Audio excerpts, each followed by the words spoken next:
Shalom, shalom, sois béni, bien-aimé de Jésus. Alors, dans la lutte pour le royaume des cieux dont Jésus parle dans Matthieu 11, 12, combattre les ténèbres n'est qu'un champ de bataille parmi plusieurs.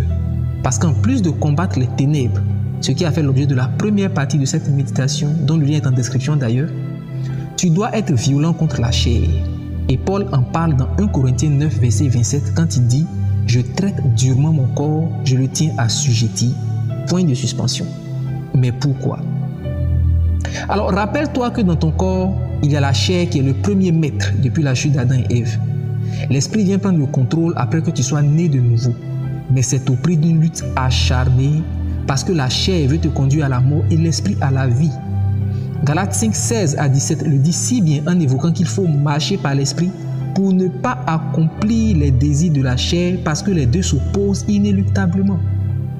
Par ailleurs, il ne faut jamais oublier que tant que tu es dans ce corps, tu es condamné à lutter contre ta chair par l'esprit jusqu'à ce que Jésus revienne. Ton niveau spirituel ne signifie pas que tu maîtrises, tu peux te relâcher. Sinon, Paul lui-même n'aurait pas eu à dire qu'il traite durement son corps. Tu sais, ce serait une grave erreur qui pourrait te coûter cher. Écoute, parce que tu es fusionné avec ton corps, tu es aussi fusionné avec la chair. Si ton esprit est fort, tu domineras et tu marcheras dans la sainteté. Mais la chair n'est pas effacée pour autant. Tu dois la maintenir morte en gardant rigueur sur ton corps. Tu n'es pas à l'abri de la fatigue.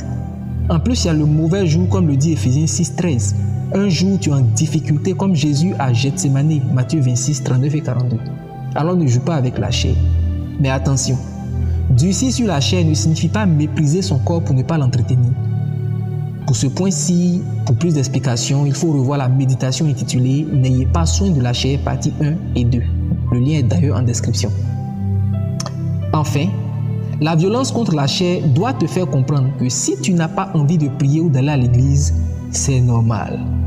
Cependant, tu dois prier, tu dois chercher Dieu, peu importe l'envie ou non de le faire. Écoute, quand tu pries et que tu n'en sens pas l'envie, il faut forcer pour continuer. Parce que c'est là que le Saint-Esprit vient prendre le relais pour te soutenir.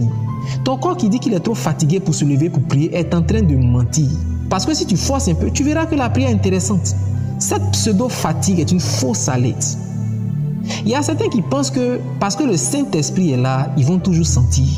Et quand ils ne sentent pas, ils ne veulent rien faire et attendre de sentir de nouveau. Regarde. Parfois, c'est Dieu lui-même qui ne te laissera pas sentir. Sinon, tu n'apprends pas à avoir la foi. Sinon, tu n'apprends pas à avoir confiance dans sa parole. C'est quand tu ne ressens rien même que tu dois croire et faire en forçant sur la chair. Parce que la puissance de la parole de Dieu n'est pas dans ce que tu sens, mais dans ce que tu crois sans réfléchir. Celui dont la foi grandit et celui qui est efficace dans la prière et les miracles, c'est celui-là même qui sait croire sans rien sentir. Il ne doute jamais. Celui-là reçoit l'exaucement. Alors tu dois être violent contre la chair. Laisse-moi prier pour toi et toi prie avec moi.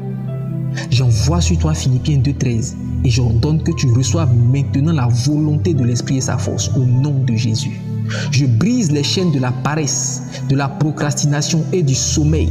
Je brise la puissance de la chair au nom de Jésus. J'ordonne, je déclare et je proclame que le zèle te saisit maintenant. Tu commences à prier, tu ne t'arrêtes plus. Tu te mets à méditer, tu ne t'arrêtes plus au nom de Jésus. Ossements desséchés de la vie spirituelle, vous reprenez vie. Je l'ordonne et je le déclare au nom puissant de Jésus. Et nous disons Amen.